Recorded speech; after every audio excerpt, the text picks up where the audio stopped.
우리가 어떻게 해야지 하나님 백성이 될고, 어떻게 해야지 우리 죄에서 당신의 자녀로 구원받을까요? 그 원리가 뭘까요? 하나님이 우리를 자기의 백성 삼아주시는 원리, 우리를 죄에서 건져주시는 원리. 오늘 그 원리를 이제 살펴보려고 합니다. 우리가 지금 3주째 계속 살펴보는데요. 이제 장자를 통한 하나님께서 도대체 어떻게 이 구원의 원리를 이루시는지 잘 찾아보시면 좋겠습니다. 하나님은요, 절대 당신의 자녀를 잊지 않으십니다. 하나님이 원래 자기의 백성들을 포기하지 않으신다고요. 잃어버렸다 하더라도 반드시 찾으시고 회복하시고 구원하시는 하나님을 믿으시기 바랍니다. 하나님이 이 구원의 의지가 엄청 강하세요. 이 엄청이라는 정도는요, 여러분이 상상할 수 없을 만큼 강합니다. 인간이 에덴 동산에서부터 죄를 범하고 세상으로 나가고 마귀의 자유를 뺏긴 이후로부터 하나님은 그들을 찾고 회복하기 위한 끊임없는 노력을 하는데, 이것이 얼마나 큰 집착인지. 제가 나쁘게 표현했어요, 집착이라고.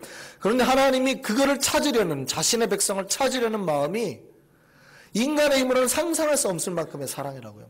내가 죄를 꼭 찾아낼 거야, 꼭 구원해낼 거야. 그리고 한 번 온 백성은 절대 놓지 아니하시는 하나님의 마음, 그걸 기억하시기 바랍니다.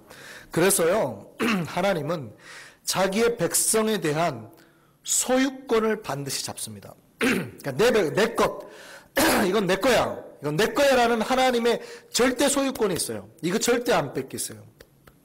이거 아주 강하십니다. 오늘 이사야서 43장 1절 말씀 볼까요? 43장 1절에 이렇게 되어 있습니다. 같이 한번 읽어보시죠. 시작. 야곱아, 너를 창조하신 여호와께서 지금 말씀하시느니라. 이스라엘아, 너를 지으신 이가 말씀하시느니라. 너는 두려워하지 말라. 내가 너를 구속하였고 내가 너를 지명하여 불렀나니. 뭐라고요? 너는 내 거야. 너는 내 거라고요. 야곱아, 이스라엘아는 같은 이름이죠. 야곱의 다른 이름이 이제 이스라엘이니까, 나중에 네 이름을 이제 이스라엘이라고 했으니까, 야곱아, 이스라엘아, 이스라엘 백성을 반복해서 부르시는 거예요. 하나님의 백성을 부르실 때 뭐예요? 내가 너를 구속해냈어.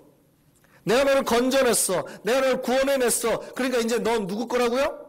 내 거라고요. 여러분이 하나님의 것임을 기억하시기 바랍니다. 그러니까 야곱의 이스라엘이라고 말씀한 이유는요, 야곱의 아들이 몇이에요? 12이죠. 그러니까 12아들 12지파의 전 이스라엘 백성 한 영혼도 빠지지 않고 불러내는 방식의 표현이에요. 문학적인 표현. 그러니까 야곱아, 이스라엘아, 그러니까 이스라엘 백성 전부야. 내가 너희를 다 불러냈으니 너희는 다 누구 거라고요? 내 거라고요. 하나님의 소유권 얘기. 이게 신앙입니다. 우리는 원래 하나님 거였잖아요. 하나님 만드신 세상에서 살았던 존재인데, 죄를 범해가지고 어떻게 됐어요? 마귀의 자녀가 됐죠. 죄를 범한 이후로 유혹에 봐서 끌려갔단 말이에요. 유혹에 미혹돼서, 마치 피노키오가 학교 가다가 잘못해갖고 서커스단 해갖고 잡혀가가지고 끌려가듯이 유혹당해서 잡혀가지고 새우잡이 배로 끌려갔단 말이에요. 이제 아버지로부터 부모로부터 떠나 살게 됐어요. 그러면 이 부모가 잘 갔어 그럴까요? 아니면 끝끝내 찾아내려고 할까요? 끝끝내 찾아내려고 하죠. 왜요? 내 소유권 인정해야 될 거 아니에요. 쟤는 누구 거니까? 내 아들이라는 거예요. 내 딸이라는 거예요. 네 자식이 아니고. 그러니까 어떻게 찾아낼까요? 안 찾아낼까요? 찾아내는 거죠. 이게 하나님 아버지의 소유권이에요. 이 소유권에 대한 애착이 엄청나시다고요. 너는 내 거야. 걱정하지 말라는 얘기예요. 그러니까 내 맘대로 하겠다는 뜻이 아니라 넌 내 거니까 내 맘대로 할 거야. 이럴 수 있어요, 없어요? 그거 아니에요. 넌 내 자식이니까 내 맘대로 할 거야. 이게 아니라 넌 내 거야. 내가 다시는 쟤네한테 안 뺏길 거야. 이 말이에요. 하나님이 이스라엘 백성과 언약할 때 그 얘기했습니다. 하나님이 창세기에서 이제 뺏겨가지고, 그죠? 죄를 범한 이후에 선악과를 따먹고 인간들이 죄를 범해서 떠나서 인간이 죄 짓지 않을 자유가 사라졌잖아요. 그 죄를 범할 자유만 남은 거예요. 인간이 죄를 범하고 하나님으로부터 떠나 살게 되니까 하나님이 이들을 구원할 계획을 세우시죠. 그래서 구원을 세우시고 구체적으로 누구를 불러내요? 아브라함을 불러내시고, 아브라함 후손을 통해서 또 누구를 불러내요? 모세를 불러내시고. 그래서 애굽 땅에 있는, 이집트에 있는 이스라엘 백성을 이제 건져내시는 겁니다. 건져내셔서 뭐 하시려고요? 이제 네 마음대로 살아. 내가 이제 너 노예 생활하는 거 건져냈으니까 이제 니들 마음대로 살아. 이러려고요? 아니요. 언약 맺자고. 이제 다시 네가 누구야? 내 백성이 됐어. 너희가 이제 내 백성이 됐어. 나하고 언약 맺자 하고 언약 맺는 장소가 어디예요? 시내산. 그러니까 이스라엘 백성을 출애굽시켜서 어디까지 이끌고 가시는 거예요? 시내산까지 이끌고 가시는 거예요. 거기서 너 나하고 언약 맺자. 왜? 너 내 백성이야. 이제 너가 진짜 내 백성에서 이제 떠나지 말고 살자. 그 얘기 하시는 거예요. 우리 출애굽기 19장 5절 볼까요? 같이 한번 보겠습니다. 시작. 세계가 다 내게 속하였나니 너희가 내 말을 잘 듣고 내 언약을 지키면, 지금 언약 맺는 거예요. 근데 언약을 맺을 때 하나님이 그들에게 약속해 주시는 말씀이 뭔가 그 다음에 중요해요. 시작. 너희는 모든 민족 중에서 뭐가 되고요? 내 소유가 되고. 하나님이 소유에 대한 애착이 엄청나시죠. 너희는 내 소유가, 내 백성 된다라는 얘기예요. 너희가 나하고 언약 맺자. 그러면 너희는 내 소유가 될 거야. 그럼 이제 신약으로 돌아오죠. 우리가 예수를 믿고 하나님의 은혜로 말미암아 구원받았어요. 그럼 우리는 뭐가 되는 거예요, 이제? 그렇지, 하나님의 자녀가 되고 하나님의 백성이 됐죠. 그러면 오늘 본문의 말씀에 의해서 하면 우리가 누구께 된 거예요? 하나님의 소유가 됐다고요. 우리가 이제는 마귀의 자녀가 아니라 하나님의 소유가 됐다고요. 이게 이루어져야 되잖아요. 그러면 신약에도 분명히 그런 말들이 나오겠네요. 찾아보시죠. 베드로전서 2장 9절입니다. 베드로전서 2장 9절 시작. 그러나 너희는 택하신 족속이요 왕같은 제사장들이요 거룩한 나라요 그의 소유가 된 백성이니. 그러니까 하나님이 우리를 불러서 당신의 소유를 만들겠다고 했던 그 언약의 말씀이 신약에서 이루어졌어요, 안 이루어졌어요? 이루어졌다고요. 우리가 예수를 믿는 주의 백성이 됐다는 말은 이 소유의 변경이에요. 이제 예전엔 내 소유의 변경이 누구 거예요? 마귀 거였어요. 세상 거였다고요. 근데 예수 그리스도를 믿는 순간 우리 소유의 변경이 누구께 됐어요? 하나님의 것이 됐고 하나님 백성이 됐다는 뜻이에요. 이 은혜의 역사가 일어났음을 믿으시기 바랍니다.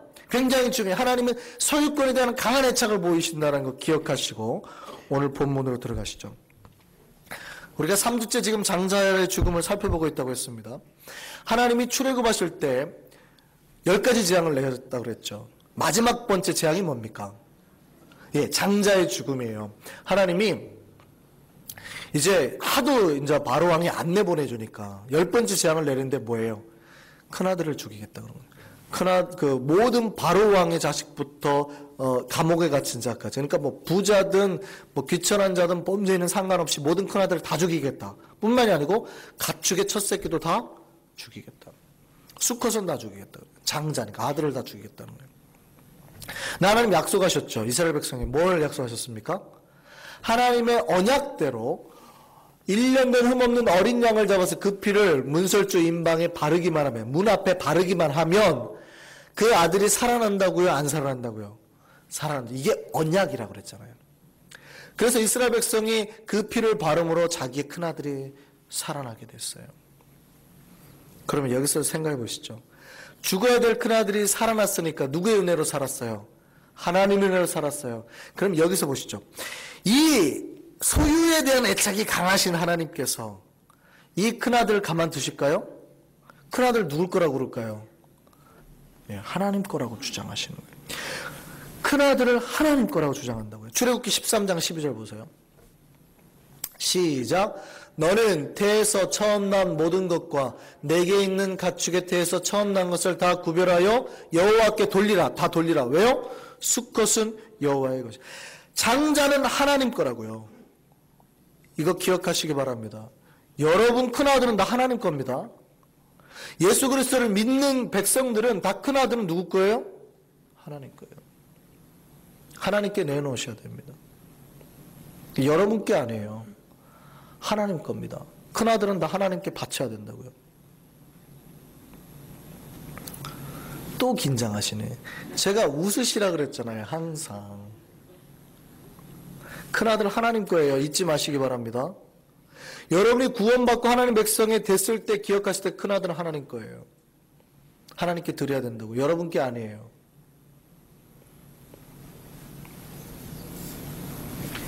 여기서 또 아주 재미난 규정이 오늘 본문에 보면 나옵니다. 하나님 건데요. 오늘 13절 한번 보세요. 오늘 본문 한번 13절 한번 보세요. 뭐라고 되어 있어요? 나귀의 첫 새끼는 다 어린 양으로 대속할 것이요. 이제 하나님께서 이제 다 하나님 거라 주장하는데 문제는 아주 재미난 규정이 나는 거예요. 나귀는 어떻게 할 거냐는 얘기죠. 자, 나귀가 뭐냐면 이스라엘 백성들은 거룩한 짐승이 있고 부정한 짐승이 있어요. 그러니까 부정한 짐승은 못 먹죠. 각이 되새김질을 안 한다거나 각이 갈라지지 않았다거나 이러면은 부정한 짐승. 예를 들면 그게 뭐예요? 유대인들이 가장 싫어하는 동물이 돼지. 돼지 이런 거는 비늘이 없고 이런 거는 안 먹는다고요? 그러니까 돼지는 안 먹잖아요. 이게 부정한 짐승이에요. 이 부정한 짐승으로 예를 들어서 우리가 가축을 기를 때 소나 양만 키우면은 거룩한 짐승이니까 하나님께 바치지만 집에서 나귀를 키워요. 나귀는 부정한 짐승이거든요. 그럼 나귀의 첫 새끼 누구 거예요? 나귀가 낳은 첫 새끼 누구 거예요? 하나님 거라. 이거 기억하시기 바랍니다. 거룩한 자만이 거룩한 자의 큰아들만이 하나님을 믿을 수 있고 하나님 앞에 나오고 하나님께 바쳐지는 게 아니라 부정한 자라 할지라도 다 하나님 앞에 나와야 되고 그 사람도 다 하나님 거라고요. 기억하시기 바랍니다. 비록 내가 죄 지었고 하나님 앞에서 아름답고 거룩해서 주님께 바쳐지는 게 아니라 내가 부정한 자라 할지라도 하나님 것은 다 하나님 거예요. 다 바쳐지는 거예요. 큰아들은.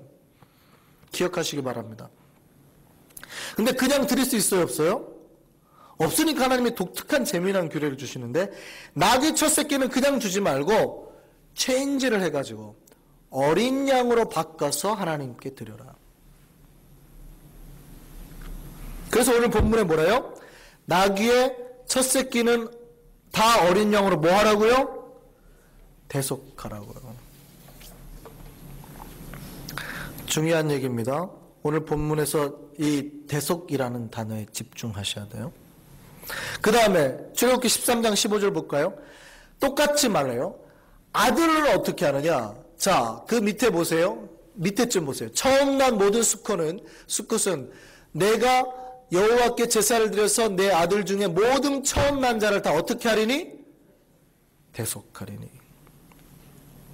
하나님께 대속해서 드린다는 거예요.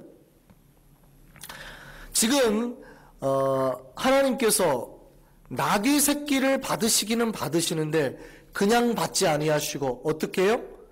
대속해서 이 대속이라는 사고 중요해요. 오늘 아들도 똑같습니다. 아들도 하나님께 드리는데 다른 누군가의 대속으로 말미암아 아들이 바쳐졌다라는 얘기입니다. 예를 들어서 이제 자기 아들이 사고를 쳤어요. 여러분의 어떤 아들이 나가가지고 학교 유리창을 깼단 말이에요. 그리고 그 아들이 이제 힘들어하고 죄책감을 가지고 살아요. 유리창이 깨지면서 교장선생님 이마가 찢어졌거든요. 아들이 죄를 범했죠. 그럼 여러분 뭐라고 말하시겠습니까? 네가 죄를 범했으니까 네가 다 갚아라. 그게 맞죠. 원래 네가 잘못했으니까 네가 갚어. 그게 맞죠. 아니 왜 대답을 안 하세요? 네가 잘못했으니까 네가 갚아야지. 이게 맞잖아요. 근데 지금 여러분은 어떤 원리를 가지고 있어요? 비록 제가 잘못했어도 누가 가요? 엄마가 가요. 아빠가 간다고 학교에. 가서 미안하다고 사과하고. 누가 잘못했는데요? 사고를 아들이 쳤는데 미안하다고는 누가 해요? 부모가 하고요. 그리고 뭐예요? 그 유리값에 대한 부분을 갚아주고 와요. 그러면 아들의 죄가 사라져요? 안 사라져요? 요거 잘 기억하시라고요. 죄는 누가 범했어요? 아들이 범했어요. 그런데 누가 가요? 부모가 가서 그 죄를 범한 만큼의 값을 지불하고 오는 거예요. 그리고 요게 뭐예요? 대속이라고. 요게 redeem입니다. 지금 비록 어떤 부정한 자라도 양으로 체인지를 했더니 양도 하나님의 백성이 되지요. 하나님께 바쳐진 거룩한 것이 되지요. 대속돼서 바쳐지죠. 우리 큰아들도 이제 바쳐지는 거예요. 그렇게 바쳐지는 거예요. 누군가가 지금 대속해서 갚아칠 수 있다라는 얘기예요. 큰아들도 바쳐줘야 되는데 만약에 큰아들을 바쳐지지 않으면 대속할 수 있는 무엇이 돼야 돼요. 여러분 큰아들 하나님께 바쳐줘야 돼요. 첫 열매는 그래서 다 드리는 거예요. 어떤 분들은 월급의 첫 월급은 다 하나님께 드리잖아요. 왜요? 첫 열매는 하나님 거라고. 그게 이제 오늘에 나오는 메시지에서 나오는 사상이거든요. 그런데 이게 바뀌어질 수 있다고요. 자, 모세오경 중에 네 번째 책이 뭡니까? 네 번째 책. 빨리 계산해 보세요. 모세오경 중에서 네 번째 책이 뭐예요? 왜 이러세요? 자, 창, 줄, 래. 그 다음 뭐예요? 민수기잖아요, 민수기. 자, 민수기의 뜻이 뭡니까? 민수기의 뜻이 뭐예요? 백성 민자잖아요. 그 다음에 수. 백성의 수를 기록한 책이라는 뜻이에요. 그러니까 민수기에는 처음과 마지막에 두 번의 백성의 수를 기록합니다. 백성 전체 몇 명인지 인원 파악하는 거예요. 계수하는 내용이. 그래서 이제 민수기라고 그러는 거예요. 그런데 민수기 1장을 보면 재미있는 구절이 하나 나오는데요. 하나님이 한 지파의 수는 계수하지 말아라. 그럽니다. 그 한 지파가 어딜까요? 무슨 지파요? 레위 지파요. 하나님이 레위 지파 수는 세지 마 그래요. 계수하지 못하게 해요. 이 장자를 살린 사건이 이스라엘 백성에게는요 아주 중요한 사건의 코드로 문제를 푸는 대로 해석이 됩니다. 제가 말씀드렸죠. 지난주에 우리가 3주 동안 제가 이 장자 사건만 가지고 제가 설교를 드렸는데 아주 중요한 겁니다. 그러니까 하나님의 이 은혜로 말미암아 구원받은 장자 가축의 첫 새끼까지 다 하나님 거예요. 하나님께 드려야 된다고요? 그런데 문제가 하나 발생하는 거예요. 우리 집에 아들이 5이면은 큰아들을 하나님께 드리고 4명 데리고 살면 돼요. 하나는 양치고 하나는 소치고 그다음에 하나는 청소 좀 시키고 이러고 살면 되는데 만약에 그 집에 아들이 하나면 어떡하죠? 그 집에 외아들이면 어떡하는 거예요? 그럼 걔는 하나님께 바쳤으니까 하나님만 섬기고 살 거 아니에요? 그럼 집안꼴은 어떻게 돼요? 누가 먹여 살릴 거며 누가 집안일을 할 거며 하나님이 그런 거 원하세요? 안 원하세요? 하나님 그런 거 원하시지 않거든요. 하나님은요 이스라엘 백성들이 각자의 삶을 통해서 행복하고 만족하기를 원하시는 거지 아들 뺏어가지고 자기 혼자 잘 먹고 잘 살아가시는 분이 아니거든요. 근데 이제 큰아들은 당신 거니까 다 가져가셨단 말이에요. 근데 싱글이거나 진짜 아들이 있는데 둘째가 다 아파서 다쳐서 못 움직이고 이런 집일 때는 어떻게 해요? 여기에 하나님이 그 방법의 선택으로 레위인을 선택합니다. 그리고 하나님이 뭐라고 그러냐면 그래 그러면 내가 이 큰아들을 대속해 줄게. 대체해 줄게. 누구로 대체해 줘요? 레위인으로 대체해 줄게. 민수기 3장 12절입니다. 민수기 3장 12절입니다. 같이 읽습니다. 시작. 보라 내가 이스라엘 자손 중에서 레위인을 택하여 이스라엘 자손 중에 태를 열어 태어난 모든 자를 대신하게 하였은즉 뭐 하겠어요? 대신하게 하였은즉 레위인이 될 거야. 그 다음에요. 13절 시작. 처음 태어난 자는 다 내 것이면 내가 애굽 땅에서 그 처음 태어난 자를 다 죽이던 날에 이스라엘의 처음 태어난 자를 사람이나 짐승을 다 거룩하게 구별하였으니 그들은 다 누구 거라고요? 원래 내 것이에요. 내 거. 그런데 보세요. 지금 하나님이 그들을 하나님 것인데도 불구하고 하나님 것으로 받아들이는 그 방법이 뭐예요? 건져내는 방법이 뭘 썼다고요? 대속, 대신, 대체라는 방법으로 그들을 받아들이긴 받아들여요. 아닌 게 아니에요. 내 백성 맞는데 받아들이는데 니들의 여러 가지 문제를 고려해서 누군가가 대신 대체하게 하는 거예요. 아까 제가 말씀드렸죠. 누군가가 죄를 범해요. 그럼 원래 누가 갚아야 돼요? 아들이 죄를 범하면 아들이 갚아야죠. 그런데 어떻게 하는 거를 허락하신다고요? 그 부모가 와서 대신 갚으면 오케이. 대신 갚으면 오케이. 받아주겠다는 거예요. 누군가가 대신하면 요 대속 이해되십니까? 이 대속이라는 단어가 좀 어렵죠? 근데 요 대속이라는 단어가 이해되세요? 예, 이해됐어요. 이게 바로 기독교가 구원의 길에서 찾은 방법입니다. 뿐만 아니라 가축들도 어떻게 해요? 가축들도 대속하게 만들어요. 그러니까 레위인을 대속하면서 레위인의 가축 중에서 모든 첫 새끼를 다 이제 대속하게 만드는 겁니다. 그러니까 그들의 모든 문제를 이제 누가 대속해요? 나귀는 양으로, 부정한 자들도 양으로, 또 큰아들도 이제 누구로? 레위인으로 대속하게 만들죠. 그래서 12지파 중에서 레위 지파가 빠집니다. 이스라엘 종족 이제 계수를 할 때. 나중에 지나가는 말로 말씀드려요. 자, 레위 지파가 빠졌으니까 몇 지파가 돼요? 11지파가 되잖아요. 근데 우리는 끝끝내 12지파로 알고 있죠. 레위 지파가 그 계수하는 지파에서 빠졌잖아요. 근데 우리는 12지파로 알고 있잖아요. 11지파죠. 한 지파가 어디서 생겨요? 한 지파가 어디서 생겨요? 요셉 지파가 빠지잖아요. 요셉 지파는 없죠. 요셉 지파 성경에 2번인가 밖에 안 나와요. 요셉 지파라는 단어가. 요셉 지파가 빠지고 대신 어느 지파가 들어가요? 요셉의 두 아들인 므낫세와 에브라임이 들어가죠. 그래서 므낫세 지파, 에브라임 지파가 이렇게 자기 삼촌뻘인데 올라가게 됩니다. 계승하게 됩니다. 그래서 12지파가 그렇게 채워지고 레위 지파는 거기서 빠지게 돼요. 그 레위 지파가 빠지게 된 사건이 뭐예요? 대속하기 위해서. 대속하기 위해서요. 자, 이제 레위를 통하여서 당신의 소유권을 확인하십니다. 자, 그래서 민수기 3장 45절 한번 보시죠. 같이 한번 읽습니다. 시작. 이스라엘 자손 중 모든 처음 태어난 자 대신에 누구를 취하고 이제? 레위인을 취하고 그들의 가축 대신에 뭘 취하고요? 레위인의 가축을 취하라. 레위인은 나의 것이라. 그러니까 이스라엘 백성은 내 것이 아니라는 게 아니에요. 내 건 맞아요. 근데 그들의 대표성을 이제 누구에게 전가를 시키는 거예요? 어린 양이나 레위인에게 전가를 시키는 거예요. 요 대속의 은혜를 기억하셔야 된다는 겁니다. 재미있는 거는요, 성경에서 대속이라는 단어가 처음 등장하는 게 바로 오늘 본문입니다.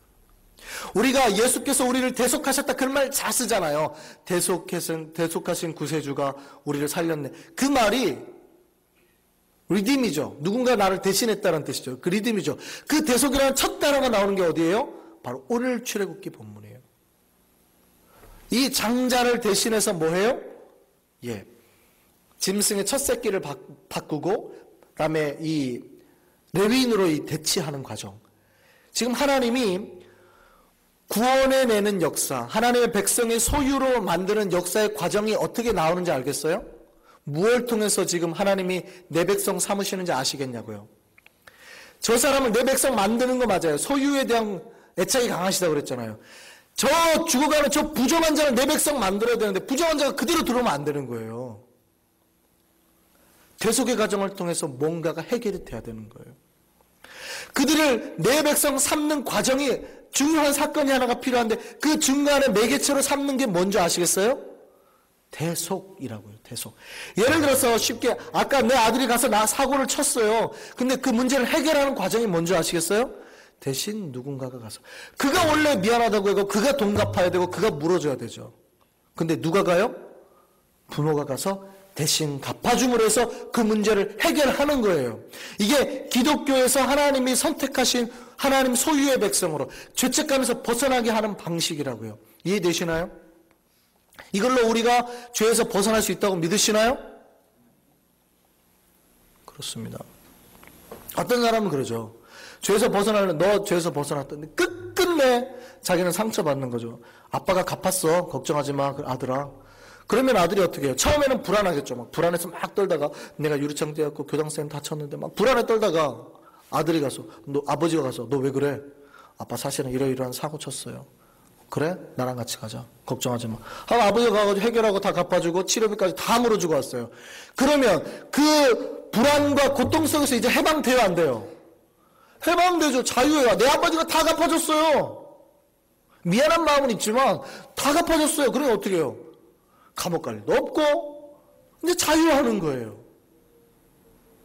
그런데 간혹 개 중에 그래도 불안해하는 사람 있죠. 아니야, 우리 아버지가 갚았어도 나는 내가 갚아야 되는데 하고 막 불안해하는 사람들 있죠. 그럼 어떻게 해요? 평생 불안해 살아야죠 뭐. 진짜로 평생 그냥 그렇게 살아야 돼요. 불안해 살고 죄에 떨어져 살고 자기 잘못한 거 살아야죠. 그러나 법적으로는 다 해결됐어요. 내 아버지가 가서 다 갚았으니까 법적으로는 다 해결됐어요. 근데 나는 여전히 불안한 거죠. 아마 안 갚을 수도 있어. 우리 아버지는 혹시 거짓말자이니까 갚았다고 하고 안 갚을 수도 있겠지. 이렇게 뭐 불안하게 살려면 불안하게 살아도 돼요. 그러나 법적으로는 다 해결이 됐다고요. 이게 뭐예요? 대속입니다. 이 대속이라는 독특한 단어를 신약에서 처음 사용하신 분이 있습니다. 구약에서 첫 사용하셨거든요. 신약에서 처음 사용돼요. 이게 신약에서 첫 사용은 누가 한 줄 아세요? 예수께서 자기 자신에서 직접 말을 했습니다. 마태복음만 보시죠. 마태복음 20장 28절. 본인이 이 땅의 목적을 얘기할 때 이 단어를 썼습니다. 같이 읽습니다. 시작. 인자가 온 것은 섬김을 받으리 함이 아니라 도리어 섬기려 하고 자기 목숨을 많은 사람의 뭘로요? 대속물로.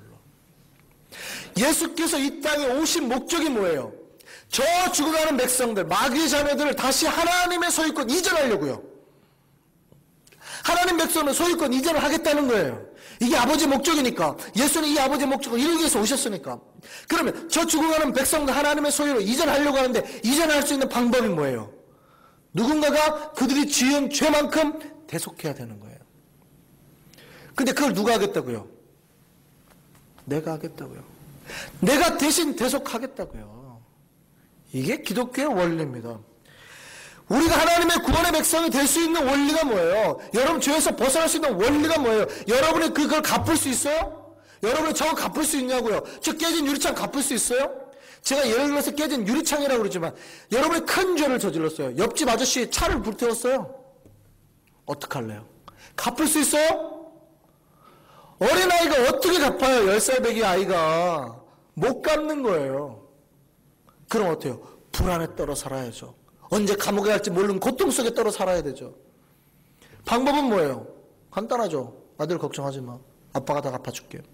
갚아주면 돼요.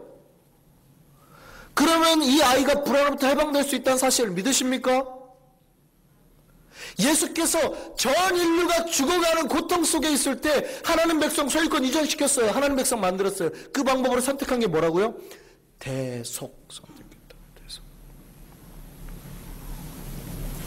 예수님의 수제자였던 베드로가 자기의 서신에서 정확하게 언급합니다. 베드로전서 1장 18절입니다. 우리 같이 읽으시죠. 시작. 너희가 알거니와 너희 조상이 물려준 헛된 행실에서 대속함을 받은 것은 금이나 은같이 없어질 것으로 된 것이 아니고, 같이 읽습니다. 시작. 오직 흠없고 점없는 어린 양 같은 그리스도의 보배로운 피로 된 것이라. 할렐루야. 여러분이 하나님 백성 될 수 있는 방법 이해되시나요? 비록 여러분은 여전히 또 죄를 지을 수도 있어요. 여러분은 여전히 그 자동차 불태운 사건을 해결할 만한 능력을 못 갖출 수도 있다고요. 여러분 장성해서 돈 많이 벌었으면 가진 사람도 있죠. 그러나 여전히 10살짜리 아이들은 해결을 못 할 수도 있어요. 그렇지만 불안에 떨 필요 있습니까? 없습니까? 없다고요. 이게 대속입니다. 대속. 여기서 한 가지 더 생각하실 거예요. 그러면 아무나 다 대속할 수 있습니까? 사고를 쳤어요. 학교 유리창 깨가지고 교장선생님 다치겠어요. 근데 옆에서 같이 놀던 형이 보고 그래요. 11살짜리가 야 걱정하지 마. 내가 해결해 줄게. 그러니까 유리가 100불짜리예요. 유리가 100불짜리고 교장선생님 다친 치료비도 있어요. 걱정하지 마. 나 돈 좀 있어. 가가지고 자기 돼지 저금통 딱 털더니 가가지고 동전 세가지고 교장선생님 앞에 딱 두고 교장선생님 이거 받고 나랑 퉁칩시다. 계산해보니까 10불이에요. 해결이 돼야 안 돼요? 옆에서 아들이 저 집 차를 불태웠단 말이에요. 실수로. 그때 같이 놀던 형아가 그래요. 걱정하지 마. 나도 똑같은 교통수단이 있단다. 그러니까 자기가 타던 세발 자전거를 타고 가요. 옆집 아저씨한테. 아저씨 이거 먹고 나하고 이제 통칩시다. 더 이상 우리 괴롭히하지 마세요 하고 세발 자전거 딱 주고 와요. 해결이 돼야 안 돼요? 안 되죠. 자, 대속을 할 때 원리가 있어요. 그가 범한 죄와 같은 정도의 값어치거나 그보다 훨씬 더 큰 걸로 줘야지 이게 대속이 되죠. 무슨 얘기인지 아시겠습니까? 우리 아들이 100불어치의 사고를 쳤으면 최소한 100불을 갖다 주든지 150불을 갖다 줘야 돼요. 내가 돈이 없으면 그거에 상당한 가격의 뭔가에 귀중한 거를 줘야 된다고요. 체인지를 할 때 원리가. 왜 예수께서 구태여 죽으셔야 되는지 아시겠어요? 금과 은, 다른 것들로는 어떠한 것도 전 인류가 지은 죄를 대속할 수 없다고요. 체인지가 안 된다고요. 누가 죽으셔야 돼요? 오직 유일하신 흠없는 하나님이 죽으셔야 전 인류가 죄로부터 벗어날 수 있는 대속물이 될 수 있다고요. 그러니까 구태여 신이 죽으시는 거예요. 가장 고귀한 거 죽어야 될 거 아니에요. 이 세상에서 가장 고귀한 게 뭐예요? 금괴 100톤? 그런 걸로 인류의 죄가 체인지가 안 되잖아요. 가장 고귀하고 가장 귀중한 게 뭐예요? 영원하신 하나님이시죠. 그러니까 영원하신 하나님 스스로가 죽으시는 거예요. 전 인류를 살리기 위한 대속물로. 그래서 예수 그리스도께서 십자가에 죽으신 거예요. 그래서 체인지가 됐어요. 그러니까 갚을 때 아무나 갚을 수 있는 게 아니라고요. 아무데나 그냥 갚을 수 있는 게 아니라 반드시 그 인류의 죄를 갚을 만큼의 가치가 있는. 오늘 성경에 보면 재밌는 거예요. 인구계수를 하는데요. 그러니까 인구계수를 하려고 보니까 이스라엘 백성 전체 장자하고 레위인하고 이제 체인지를 하는 거 아니에요. 하나님이. 그리고 이제 이때 레위인을 숫자를 계수해라 그랬어요. 레위인 숫자를 계수했더니 22,000명이 나오는 겁니다. 22,000명이 나와요.